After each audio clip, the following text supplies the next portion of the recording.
माझ्यावर बालगुन्हा दाखल करण्यात आला होता. लहान पोरासनी मारणं कायद्यानं गुन्हा असतो या, तरी बी पोलीस पाटलाच्या आणि परशाच्या सांगण्यावरनं मला बेदम मारत होती. एवढं मारलं होतं का आईचं दूध आठवायला लागलं होतं. श्यामी आणि चिंगी झोपड्यात रडत बसली होती. बायजा काकू त्यासनी समजावत होती, अगं काय बी नाही व्हायचं, नगा रडू पोरी हो, लहान लेकराशी नाही ते काय करत पोलीस, बघ लगू सोडतील का नाही, म्या आहे तुझ्या संगती, मरू दे आज म्या भांड्याला धुण्याला जायचीच नाही. श्यामी चिंगीच्या गळ्यात पडून रडत होती. चिंगी अगं काय झालं गे, आता महादा कधी यायचा, कोण त्याला सोडवायचं, कसं होईन महादाचं, ती रडतच होती. तवर चिंगी ताडकन उठली आणि श्यामीला म्हणाली, श्यामी अशी पळत जाते का नाही आणि नंदाबाईच्या आणि गावच्या सरपंचाच्या कानावर समद घालती, कुठंतरी काहीतरी होईन बघ. असं म्हणून चिंगी वाऱ्याच्या वेगानं पळत गेली. सारी वार्ता नंदाबाईसनी आणि सरपंचासनी सांगितली तेव्हा दोघं बी घरी आले. श्यामीला घेऊन सारीजण पोलीस स्टेशनात आली. सरपंचाला बघून पोलीस चापापल्यागत झालतं. सरपंचाने माझ्यावरचा गुन्हा मागं घ्यायला लावला, माझा जामीन दिला, तरी बी पोलीस कानकोन करतच होती. श्यामीनं मला भेटाया पोलिसांना विनंती केली. पोलिसांनी वाटलं जर श्यामीनं बघितलं महादाला मारलेलं तर सरपंचाचं काय बी सांगता येत नाही काय करतीन ते, आपली तालुक्याला बदली बी करतेली. सरपंचाने कुठे महादा म्हणून दरडावल्यावर हवालदारानं श्यामीला, नंदाबाईला आणि सरपंचाला माझ्याजवळ आणून सोडला. मला मारल्यामुळं मी पार भुईला कोसळलो होतो, पाणी पाणी वरडत होतो. हवालदारानं साधं पाणी बी दिलं नव्हतं, तोंडाला कोरड पडली होती, अंगात काय बी त्राण उरला नव्हता. श्यामी आणि नंदाबाई मला बघून रडायच लागल्या. सरपंचाने दार उघडायला लावलं. पोर एवढं मार खाऊन भुईला कोसळलेलं बघून सरपंचाच्या काळजाचं पाणी पाणी झालं. त्यांनी आत येऊन मला उचलून मांडीव घेतलं, पाणी आणाय सांगितलं हवालदाराला. श्यामे श्यामे करून मी वरडत होतो, डोळ्याला पार अंधारी आली होती. श्यामीनं माझ्या केसावरनं हात फिरवला, मी घामानं डबडबून गेलतो. सरपंचांनी मला पाणी पाजलं, आपल्या धोतरानं माझा घाम पुसला. समोरच्या टपरीतनं चहा आणि बिस्किटाचा पुडा हवालदाराला आणायला लावला. मला भिताडाला टेकून बसवलं आणि सरपंचांनी स्वतः मला चहा बिस्किट खायला घातलं. नंदाबाईंनी श्यामीकडं माझी सारी विचारपूस केली. तेव्हा नंदाबाईंनी सांगितलं, महादानं चोरी केलेली नाही, चोरी तर महादाच्या बापानं केली. तो चोरी करून पळून गेलाय, खरी शिक्षा त्याला व्हायला पाहिजे, महादा निर्दोष आहे, त्याला सोडून द्या. नंदाबाईचं ऐकल्यावर सरपंचांनी सगळ्या पोलिसांनी बोलवून घेतलं आणि असं काय सुनावलं, सगळ्यांची बोलतीच बंद झाली. लहान मुलाला मारणं यो गुन्हा आहे माहिती असताना बी त्याचा जीव जास्तवर तुम्ही त्याला मारले, आता तुमची काहीच गय करणार नाही, आता तुमच्यावरच मी गुन्हा दाखल करतो, असं सरपंच म्हणल्यावर समधीजणं सरपंचाच्या पाया पडायला लागली. सारखी म्हणायला लागली, सरपंच आमचं चुकलं, आम्ही नाही परत तसं वागणार, आता लगी महादाला सोडून देतो. असं म्हणून महादाला सोडला. सरपंच त्यांना म्हणले, काय लय मस्ती आली का, आयता पगार खाताय लोकाईशीच्या पोराला मारताय, काय कायदा काय तुमच्या बापाचा आहे का, अरे दुसऱ्याला कायदा शिकवणारी जात तुमची आणि तुम्ही त्यात अडाणी असल्यागत कुणाच्या तरी सांगण्यावरनं वागताय. असं म्हणून त्यांना दरडावून त्यांना सांगितलं, याद राखा, परत जर वरड आले टेसनतनं तर तुम्हालाच लेकाव वाद घालतो का नाही बघा, मग कोणी बी सोडा यायचं नाही तुम्हासनी. असं म्हणल्यावर सगळी पोलिस गप गुमान त्यांच्या हातापाया पडायला लागली. सरपंच म्हणलं, आत्ता जातो त्या पाटलाच्या घरला आणि काय त्याचं नुकसान झालंय ते भरून देतो, पण त्याची बी मस्ती उतरवतो आत्ताच, परत कोणाच्या वाट्याला नाही जायचं बेनं, लय माज आलाय त्याला, बघतोच त्याच्याकडं, बघतो ना किती बळ आहे त्याच्या मनगटात. असं म्हणून सरपंच धोत्राचं काठ हातात धरून कोल्हापुरी चपला करा करा वाजवत मिशीवरनं हात फिरवत बाहेर आलं आणि नंदाबाईंना म्हणलं, नंदाबाई या पोरासनी तेवढं घरी सोडा, मी आत्ताच निघालो पाटलाच्या घरला. हे ज्या मुसक्याचा आवडतो आणि कोण त्यो पारशी आहे त्याच्याकडे बे बघ तू जरा. अरे लेकराचा जीव गेला असता की आज त्यांच्या सांगण्यावरनं. मग मला सांगा, तुम्ही सोडतायसा काय माझ्या गाडीतनं सोडवायला?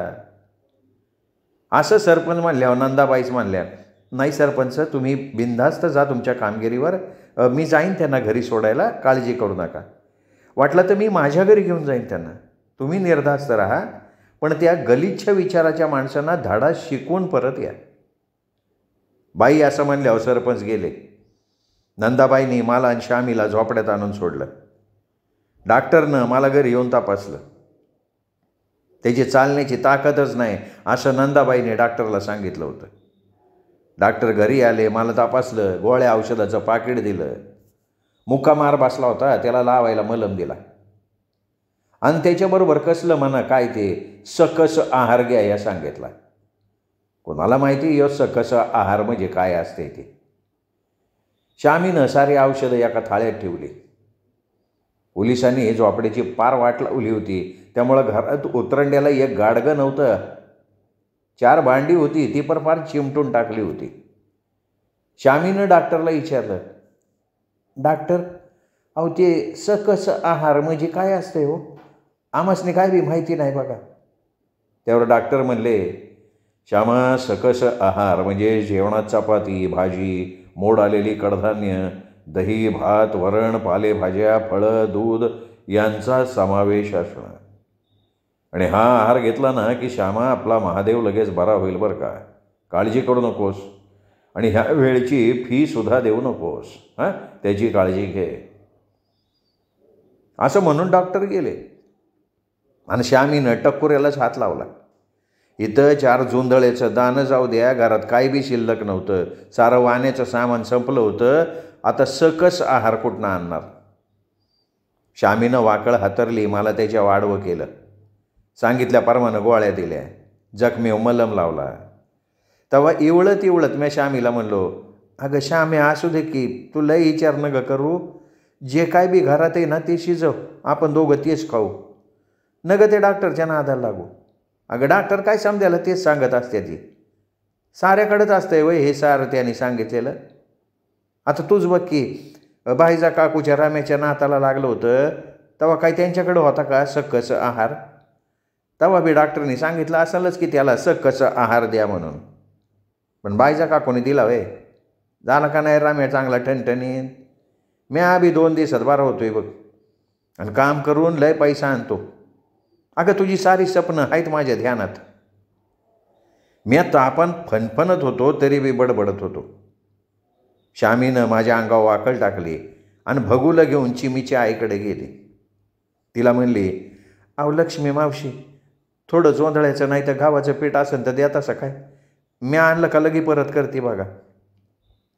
असं म्हणली, आत गेली तर तिच्या बापानं काय पीठ देऊ दिलं नाही. कोकाटीची येतली लेकरं, चल चालू लाग म्हणो तिला हितनं असं म्हणला. श्यामी रडत रडत घरला निघून आली. सारी पत्र्याची डबी बघितली तर कायच नाही आहे. परत बाईजा काकूकडे गेली. बाईजा काकूला म्हणली, बाईजा काकू, थोडं पीठ असेल तर द्या तसं का? असं म्हणल्यावर बाईजा काकू पीठ आणायला आत गेली, पर येताना रिकामीच आली. तिच्या सुनेच्या शिव्या खाल्ल्या असत्याल. बाईच्या काकूचा चेहरा कसनुसा झालता. घरात तिला कावडीची किंमत नव्हती, समजा कारभार सुनाच्या हातात. त्यामुळे श्यामी बी काय जास्त न बोलता तशीच खाली मान घालून आली. श्यामीला घराकडं सुद्धा यायला नको वाटत होतं. श्यामी 4 घरं फिरून फिरून दमली तरी बी तिला कोणी पावलं नव्हतं. दमून ती मान्याच्या शेतातल्या आंब्याच्या झाडाखाली बसली, तवर तिचं लक्ष त्या झाडाच्या पल्ल्याड दावणीला बांधलेल्या गुर्राकडे गेलं. गुर्रांना खुर्राक म्हणून मान्यानं गुर्रापुढं नाडी भरडी मका टाकली होती. नावीलाजानं श्यामीनं इकडं तिकडं बघितलं आणि अर्धा भगूनं मका घेऊन घरला आनंदात आली. ती मका श्यामीनं उकळत काढली, चुलीवर ढाणाढाणा आदण ठेवलं, त्यात ती टाकलं, वरनं मीठ टाकलं, 4 लसणाच्या कुड्या ठेचल्या, त्याच्यात टाकल्या, त्याच्यावर ठेवलं थाळ. रटा समध्या घरात माक्याच्या कान्याचा वास सुटला होता. मी वाकळतनच वरडलो, श्यामे, मक्याच्या कान्या केल्या काय? अगं लय वास सुटला बघ.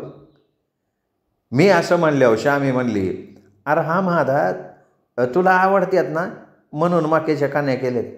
चल उठ, ऊन ऊन हाय त्या वर्षान खाऊनशीन घे म्हणजे तुला आराम पडन. श्यामी गोळ्या खाऊन पोटातलं उकरल्यासारखं झालंय बघ, लगेच वाट मला काय हाय ते. असं म्हणल्यावर श्यामीनं थाळ्यातच अर्ध बघून कान्या उलटण्यानं पसरून वाढल्या. म्या गोळच्या गोळ घेऊन समधी थाळीत फस करून टाकली. तवा कुठं श्यामीला समाधान वाटलं. श्यामीनं 2 घास खाल्ल्यावानी केलं आणि सांच्याला माझ्यासाठी एका खापराच्या लोट्यात काढून पाण्याच्या माठाजवळ ठेवून दिलं. मुंग्या लागू नये म्हणून श्यामीनं पाण्यात गाडगं ठेवलं म्हणजे सांच्या पातो रेटायचा बी नाही. श्यामी लय गुणाची पोर, दुसऱ्या घरात पडली असती तर त्या घराचा स्वर्ग केला असता तिने. पण इथं दारिद्र्यामध्ये खपत होती माझ्यासाठी. स्वतःच्या सुखाची होळी करून माझ्या सुखासाठी सदा खापायची. त्याचं मला लय वाईट वाटायचं. नंदाबाईंनी उशिरा का होईना 4-5 वाजता दोघांनी डबा आणला. त्याच्या संग केळं सफरचंद आणलं. मला मार बसला या म्हणून नंदाबाईंनी खारकाचा आणि खोबऱ्याचा टिंकोडा काय म्हणतात ना त्यो करून आणला. नंदाबाईंनी सारं जेवण एका ताटात वाढलं आणि म्हणल्या, महादा याला म्हणतात सकस आहार. चल हात स्वच्छ धुवून अगोदर जेवण करून घे. श्यामा, महादेवाला गोळ्या दिल्यास का ग? असं त्यांनी श्यामीला विचारलं. मला ताप आहे का हे बघायला माझ्या अंगाला हात लावला. माझ्या काखामध्ये तो कसला थर्मामीटर असतोय म्हण, त्याने त्या ताप बी तपासत होत्या. नंदाबाई श्यामीला म्हणल्या, श्यामा, आज महादेवचा ताप कमी झाला आहे तेव्हा काळजीचं कारण नाही. फक्त त्याला वेळेवर जेवण आणि औषध देऊन जखमेवर मलम लाव. त्याच्याबरोबर तूही थोडंसं खाऊन घे. मी जमलं तर शाळा सुटल्यावर येऊन जाईन, नाही तर उद्या सकाळी शाळेला जाताना नक्की येईन. त्याची काळजी घे. जरा स्वतःकडे बघ. किती बारीक झाली आहेस अगं तू. स्वतः खातेस का फक्त या महादेवकडेच बघत बसतेस? अगं तू ठणठणीत राहशील तर याची काळजी घेऊ शकशील. आणि हां, काही कमी पडलं तर लगेच कळव, मी आणून देईन हो सगळं. निघू आता.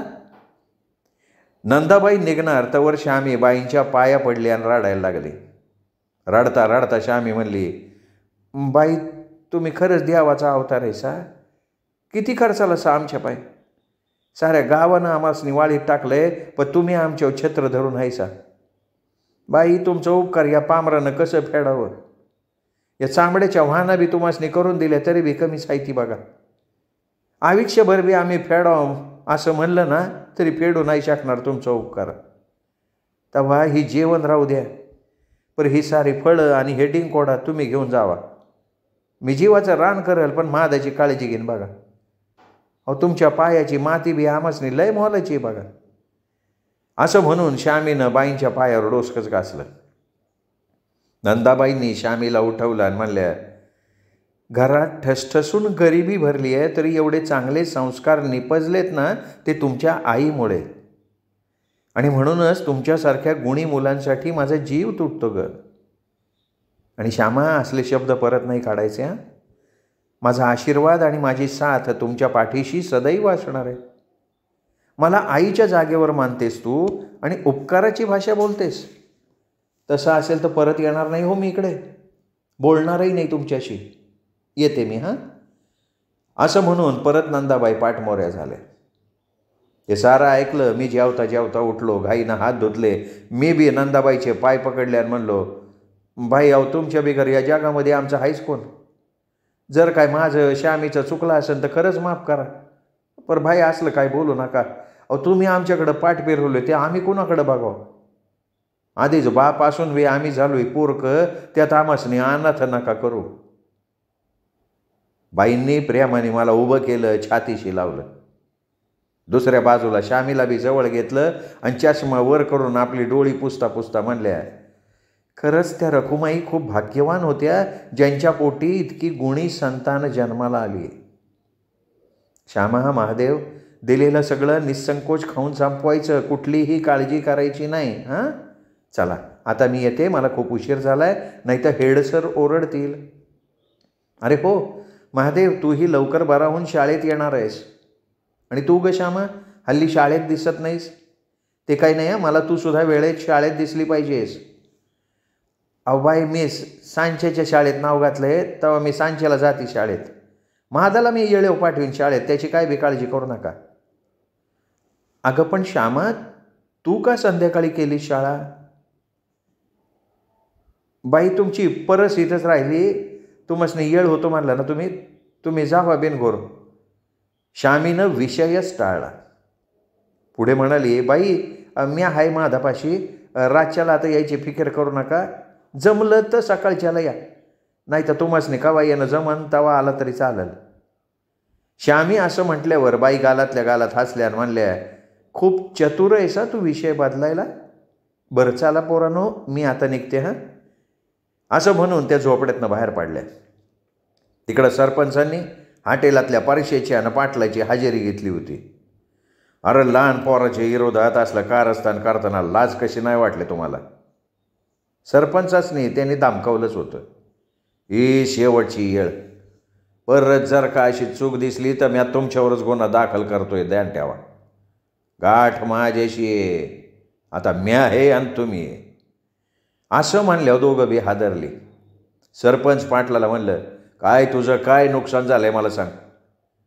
आणि सदऱ्यात हात घालून अर्ध्या तोळ्याची अंगठी त्याच्या पायात टाकली आणि म्हणले, बरं त्या पोराचीच्या वाटाला जायचं नाही. अरे जरा माणूस की बाळगा की, का माणूस मेलाच आहे तुमच्यातला? हैवानाच्या जातीचे लेखाव तुम्हाला किती वेळा बी सांगा, पण शेपूट तुमचं वाकडं ती वाकडंच. सरपंचाचा गावात दराराच होता तेवढा, पण लोक मागणं असं शान खायचं ते खातच राहिले. अहो एकटा माणूस कुठं कुठं पुरणार? ही असली देव माणसं मूडभर आहेत म्हणून तर जग चाललंय, नाही तर काय राम आहे वय जगण्यात, समजा याड्याचा बाजार. डॉक्टरांनी सांगितल्याप्रमाणे बाईंनी आणून दिलेला सकस आहार श्यामी मला वेळेव देत होती. 2-4 दिवसात अंगात रग आल्यावर माकडावाने टना उड्या मारायला लागलो आणि श्यामीची खोड काढाय रिकामा झालो. श्यामी सारखं वरडायची, मादा असं करू न ग, मादा तसं करू न ग. पर म्या कोणाचं ऐकलं तर खरं? मादा म्हणजे मनाचा राजाच का? शाळेला जाता जाता कोणाची तरी खोड काढ, कोणाच्या दावणीचं वासरू गायला प्यायला सोड, कोणाची गागरनाळाखाली पालतीच कर, कुणा 2 बायाशीच्या 2 यानेची गाठच बांधून टाक. अशी एक ना भराभर कारस्थानं करून श्यामीच्या नाकी 9 आणत होतो. रोज एकच गारणं आहे श्यामीच्या दारात. श्यामी महाद्यानं हिचं फोडलं, महाद्यानं असं केलं, महाद्यानं त्याला मारला. श्यामी सगळेचनी तोंड देता देता बेजार व्हायची. असंच एक दिवशी शाळेत कसले तरी मीटिंग होती म्हणून शाळा लवकर सुटणार होती. मी शाळेमध्ये जरा हुशार, त्यामुळं बाईचं ध्यान माझ्यावर असायचं. बाई मला पुढं बसून घ्यायच्या. समधी टवाळ पोरं मागच्या मोठ्या पोरांच्या मागं दडायची, मस्ती करायची. बाईंच्या शिकवण्याकडं कोणाचं बी ध्यान नसायचं. पोरं मला मारतात, माझी टवाळी करतात म्हणून बाई मला समोर बसवून घ्यायच्या. बाई हेडसरांनी बोलिवलं म्हणून हापिसात गेल्या होत्या, तवर माझा मागचा मैतर विजया टिंग्या पुढं आली, माझ्या कानात कुजबुजली, म्हणली, महाद्या असं बी आज शाळा लवकर सुटणार आहे, तेव्हा आपण समधी त्याच्या अगोदरच जायचं का सुरपारंब्या खेळाय? लय दिस झालं की र माझ्या मारून. तसं बी बाईचा हापिसात ध्यान आहे. आज काय बी शिकवलं नाही बाईने. आपल्याला सांगते ना आता ही कविता वाचा, बीचं पाडं काढा, मनी लिवा, किती डाव त्योच अभ्यास करायचा. कटाळा आला केल्या का? तेव्हा जाऊया चला. म्या काहीतरी कारण सांगतो बाईला, तू बी काहीतरी वेगळं कारण सांग. मला जायची इच्छा नव्हती. पोरं नंदाबाईला बी बोलतात ते मला पटतच नव्हतं. तरी बी मैत्र पडली जीवलग. बाकीची पोरं पाण्यात बघितल्यागत करायची, ही 4-5 टाळकीच होती माझ्यावर जीव टाकायला. शेवटी त्यांनी माझ्याकडनं कबूल करूनच घेतलं खेळायला जायचं म्हणून. झालं ठरलं. बाई वर्गामध्ये आल्या की काय बाय कारणं सांगून पोरं पाळायला लागले. समध्याच्या अगोदर पोरांनी मला जायला सांगितलं. बाईसनी म्हणलं, बाई पोटातलं कसं तरी होतंय, मी जरा घरला जाऊन येतो. बाईचं समद ध्यान मीटिंगमध्ये. काय मीटिंगमध्ये होते याचं त्यासने आलं तर टेन्शन. त्यामुळं बाईंनी बोलण्याकडं ध्यान न देता सांगितलं, महादेव आता दप्तरच घेऊन जा, शाळा सुटणार काही वेळात. हे ऐकलं ना माझं कानच तृप्त झालं. माझ्या मनासारखं झाल्यामुळं दप्तर म्हणजे युरियाच्या पोत्याची फाडून केलेली पिशवी घेतली, पाठीवर टाकली आणि गुरावाने उड्या मारत वासरू ओंडारावं तसं रानात ओंडारलो. श्रोते हो, हा होता स्मिता कवडे लिखित ओढ ही लागली जीवा या कादंबरीचा 6वा भाग. 7वा भाग उद्या. पण तत्पूर्वी तुम्ही जर अजूनपर्यंत चॅनल सबस्क्राईब केलं नसेल, तुमच्याकडनं चुकून चॅनल सबस्क्राईब करायचं राहून गेलं असेल, तर आत्ता वरती जो माझा फोटो दिसतोय त्या फोटोला क्लिक करा आणि चॅनल सबस्क्राईब करा. ही कादंबरी आवडत असणारच आहे, तर या कादंबरीचा प्रत्येक व्हिडिओ लाईक करा, मित्रपरिवारात नातेवाईकात शेअर करा हीच विनंती करतो आणि थांबतो. भेटूयात उद्या स्मिता कवडे लिखित ओढ ही लागली जीवा या कादंबरीच्या 7व्या भागासह. तोपर्यंत नमस्कार.